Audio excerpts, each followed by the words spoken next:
O amor de Deus não é um amor distante. O amor de Deus não é um amor de palavras, é um amor que ajuda. Quando a palavra diz que Deus nos ama, está dizendo que tudo que está ao alcance de Deus fazer, Ele está fazendo para ajudar você. Existe apenas uma pedra na qual este fazer de Deus esbarra, que é a nossa liberdade, aquilo que nos compete. Aquilo que toca para nós, a gente tem que fazer. E fazer no nosso lugar é invadir a nossa liberdade. Isso Deus não faz. Se você quer que Deus te ajude, você precisa ajudar aquele que te ama, que é o seu Senhor, o seu Criador. E aí a palavra continua perguntando, da mesma forma, como poderia alguma coisa, alguém, subsistir se Deus não tivesse querido? Como você poderia estar vivo até hoje se Deus não quisesse você? Ou como você poderia ser mantido na existência se você não tivesse sido chamado por Deus? A todos o Senhor trata com bondade, porque Ele é Senhor e amigo da vida. Deus não tem parte com a morte. Deus não tem parte com a desgraça. Deus é amigo da vida. E o seu Espírito Santo está dentro do seu coração. É o que diz esta palavra. Quem anima você, quem te dá coragem, quem põe alegria na sua alma, é o Espírito Santo que está em você. E este Espírito Santo vai nos guiando pelos caminhos de Deus. É por isso que muitas vezes dentro do nosso coração nós somos corrigidos por Deus. Com carinho. Deus tem carinho com aqueles que erram. Deus não se põe contra você quando você erra. Ele tem carinho com você. Mas Ele nos repreende, lembrando os nossos pecados, para que uma vez que a gente se lembre de todos os males que nós já colhemos, pelos erros que nós cometemos, a gente se afaste do mal e a gente creia no Senhor. O que é acreditar no Senhor aqui? Para que se afastem do mal e creiam no Senhor. Crer no Senhor é se deixar conduzir. Crer é dar crédito para obedecer. Você não obedece a quem você não acredita. Não é verdade? Eu não obedeço se eu não acredito na pessoa. Se eu não acredito naquilo que ela está me pedindo. Se eu não acredito que aquilo que ela está me trazendo é também vontade de Deus para a minha vida. Se eu sei que uma pessoa está mentindo para mim, eu vou dar ouvidos para ela? Eu vou dar crédito a alguém que quer o meu mal? Acreditar na pessoa, acreditar em Deus é você dar crédito ao que está dizendo para obedecer. A gente muitas vezes ouve sem dar fé. Vem alguém e fala alguma coisa para você, você ouve. Entra aqui, sai ali, você continua a sua vida como você bem vivia. Não é? E às vezes a pessoa até nos avisou sobre algo importante, que ia nos ajudar, que ia nos preservar de um mal. Mas a gente não deu crédito. A quem aquela notícia ajudou? A quem acreditou e obedeceu. Só que quando a gente topa com uma palavra como essa, tantas perguntas vêm no nosso coração, no meu, no seu. Se Deus é poderoso e amoroso, se poderoso e amoroso é o Senhor, se Ele pode desdobrar o seu poder, de maneira que quando a gente acha que viu tudo que Deus pode fazer, Ele nos mostra sempre mais. Se Ele tem compaixão, porque Ele pode ter compaixão. Se Ele fecha os olhos para os nossos pecados, nos dando tempo para a gente se arrepender. Se Ele não me despreza, se o Senhor me quis, se Ele me trata com bondade, porque Ele é amigo da vida, Ele é o meu amigo, por que na minha vida as coisas não vão bem? Por que na minha vida muitas vezes eu me perco? Por que às vezes na minha vida eu me sinto triste? Justamente por aquilo que a palavra está dizendo para nós. Versículo 2. É para livrar você da tristeza. É para livrar você daquilo que não está bem. Versículo 2 do capítulo 12. Que Deus corrige com carinho você, quando você erra. E repreende você, lembrando dos pecados que você já cometeu, para que você se afaste do mal. Não tem como ir bem a vida de alguém que se apegou ao mal. que fez amizade com o mal, que fez pacto com o perigo, que tem aliança com a morte. E a gente pode perguntar, né, mas o que é esse pacto com o mal? O que é essa aliança com a morte? Todas as vezes que nós trazemos para dentro da vida e nos tornamos afeiçoados a coisas que vão contra aquilo que Deus nos fez, contra a nossa natureza, que vão contra a vontade de Deus para a vida da gente, nós estamos travando uma aliança com o mal e com a morte. Cada vez que nós nos achegamos ao pecado, em vez de lutar contra ele, nós o cultivamos dentro do nosso coração, nós satisfazemos esse pecado, nós estamos estabelecendo um pacto com o mal. Como pode ir bem a vida de alguém que está com um pé no mal e o outro pé no bem? Tem um homem muito conhecido no mundo, mas que não foi cristão. Se chama Gandhi. Mas um grande sábio, e eu não tenho dúvidas de que o Espírito Santo também agia no coração dele. E Gandhi, ele dizia, é impossível uma pessoa estar certa numa coisa e viver errada na outra.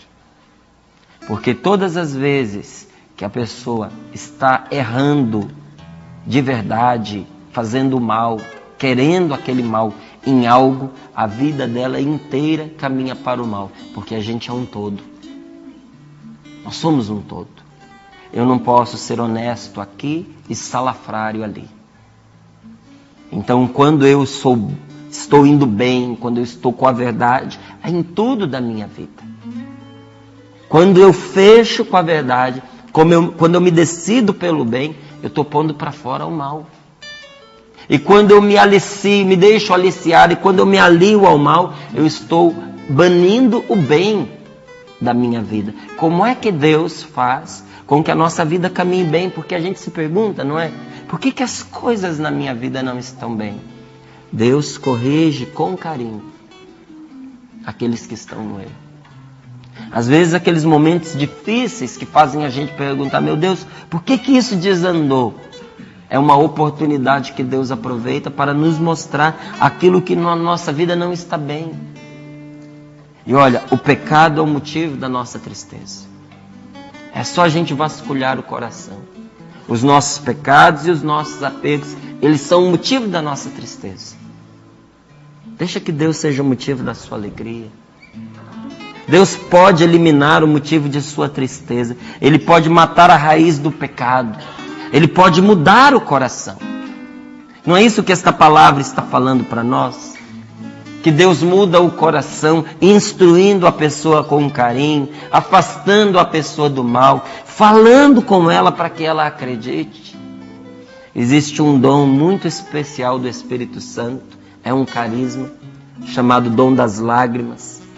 Eu fui me apaixonando por esse carisma, fui me apaixonando até que desse dom, amado por mim, conhecido, estudado, porque eu tenho um zelo por ele. Desde que eu descobri o que era, eu sempre procurei estudar sobre esse carisma antigo na igreja.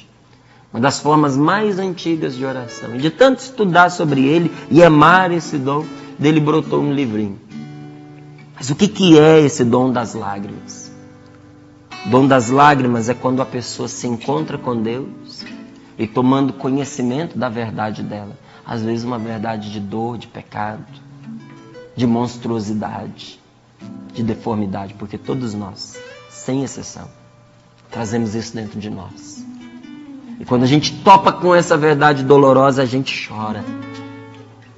Mas não é um choro de tristeza, não é um choro de melancolia, não é um choro de depressão, é um choro que lava a alma.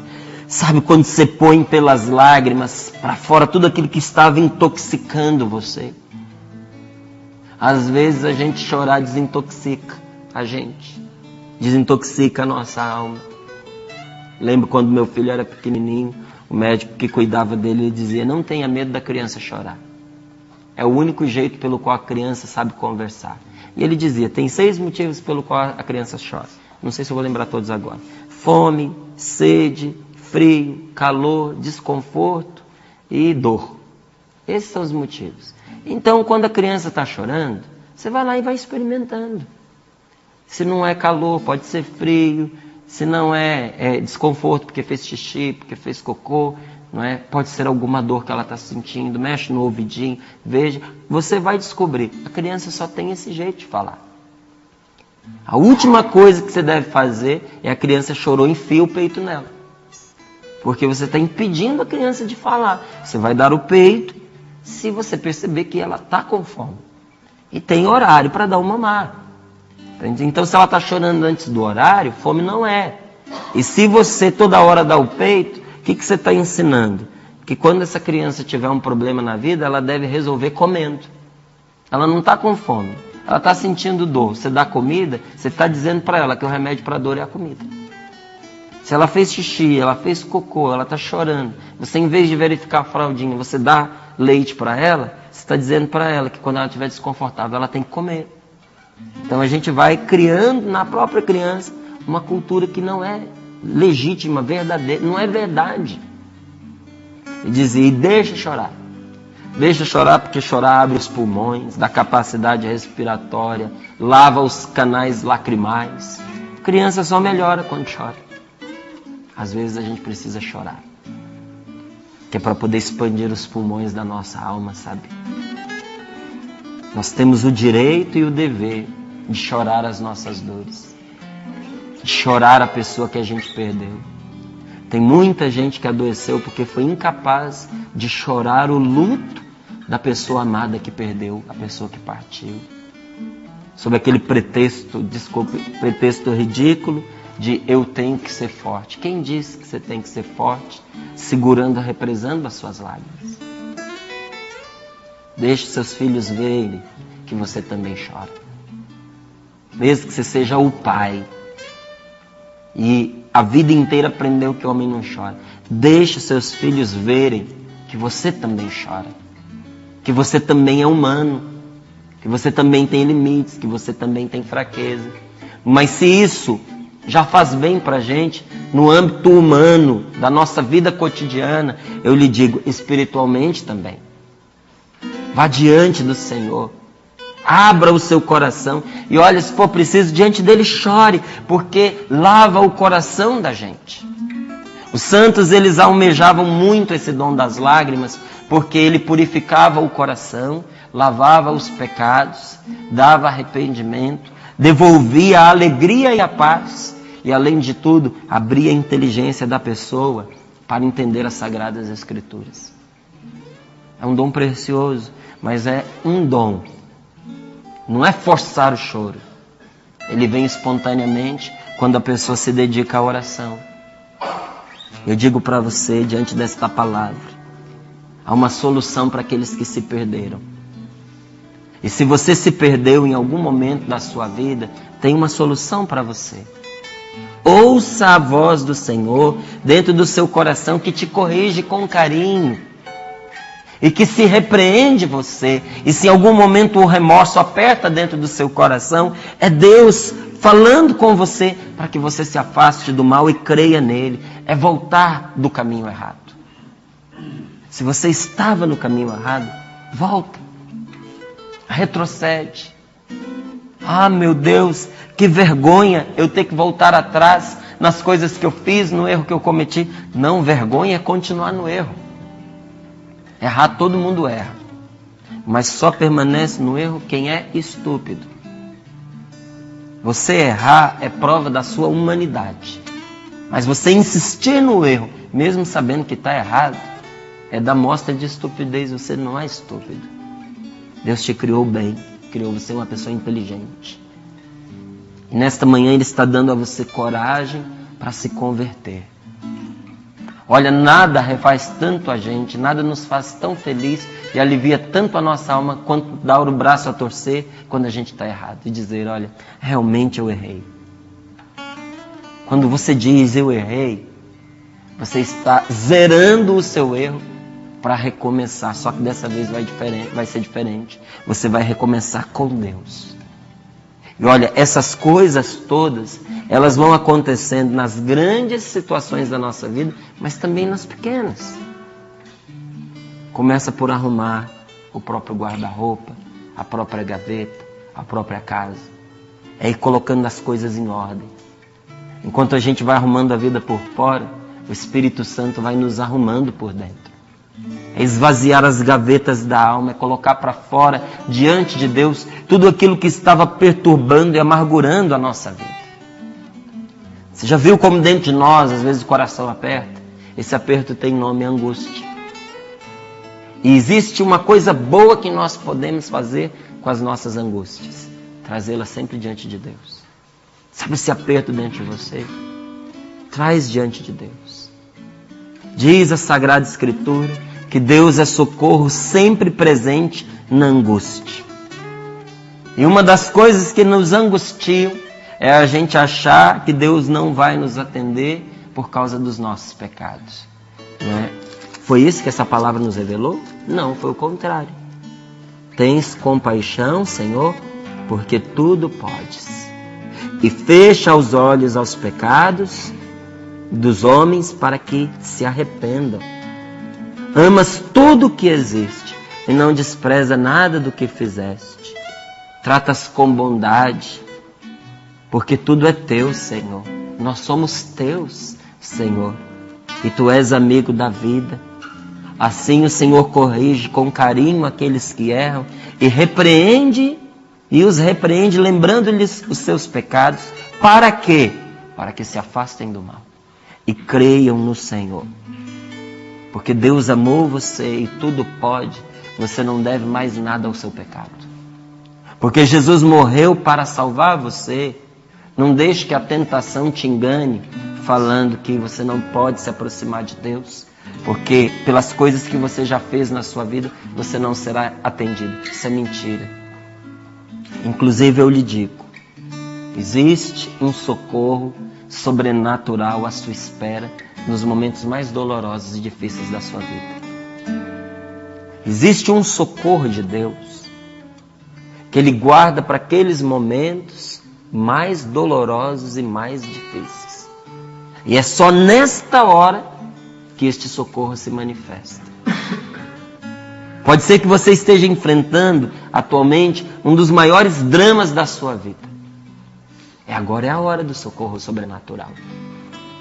É um despertar de forças que você não conhecia.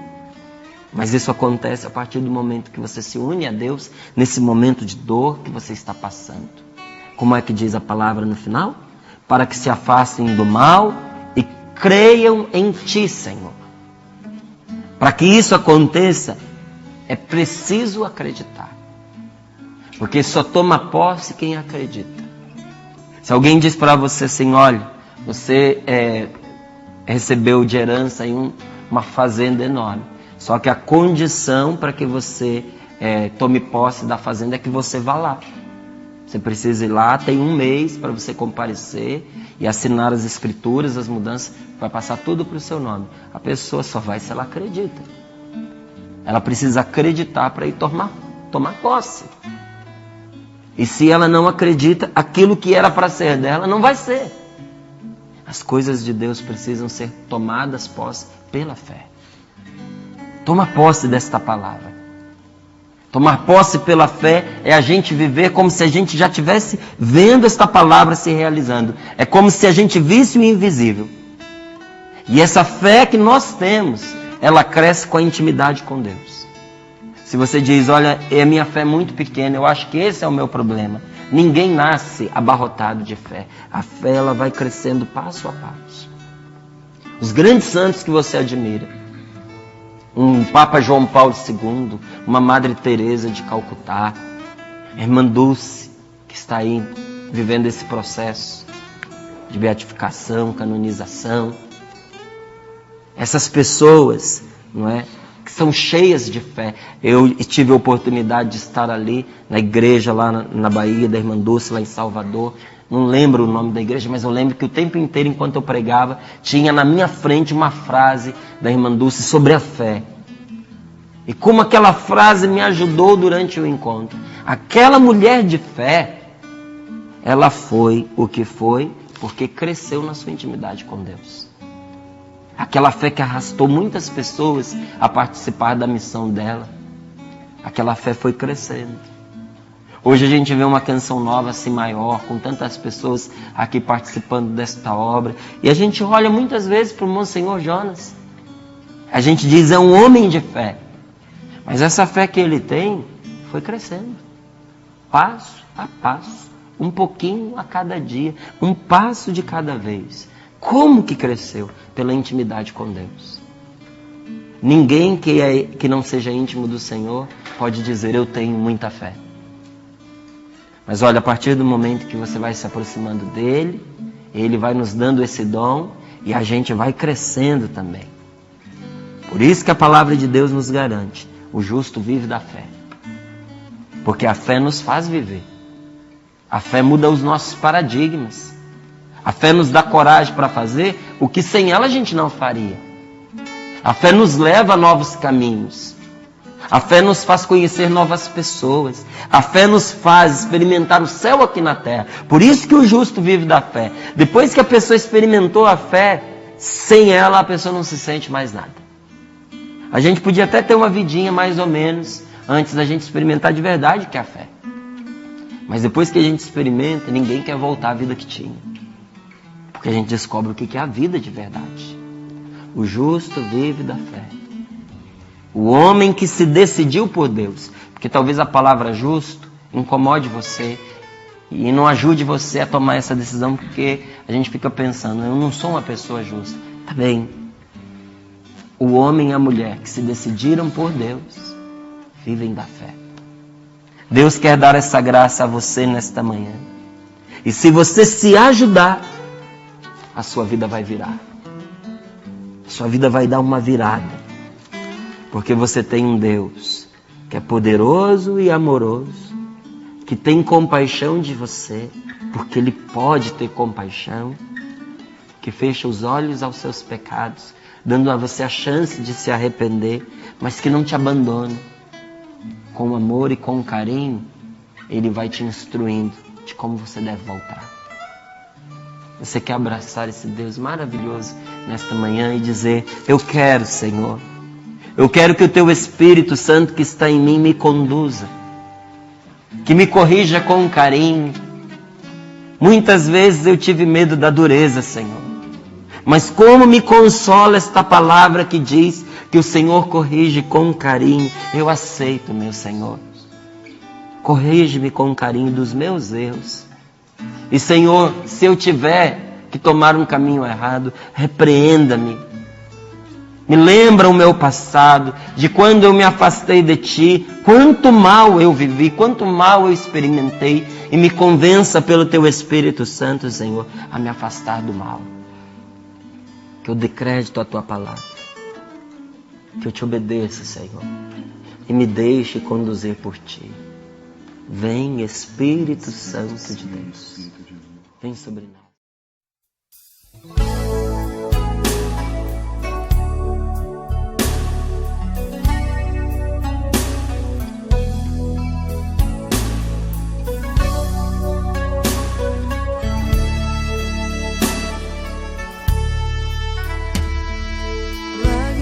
Falam mesmo quando estão escondidas no olhar, mas se elas rolam é a dor que já não dá pra suportar. Lágrimas que purificam, lágrimas que santificam, dão força ao coração. Lágrimas doem pra valer, mas sempre há de prevalecer toda a vontade do Senhor presente em minha vida. Lágrimas doem pra valer, mas sempre há de prevalecer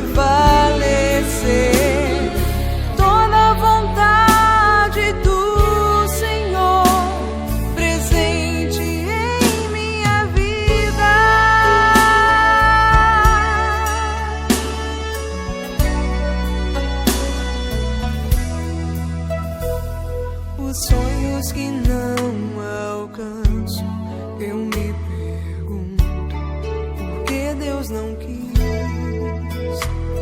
Mas sei que Ele vê mais longe e Ele sabe o que é bom pra mim.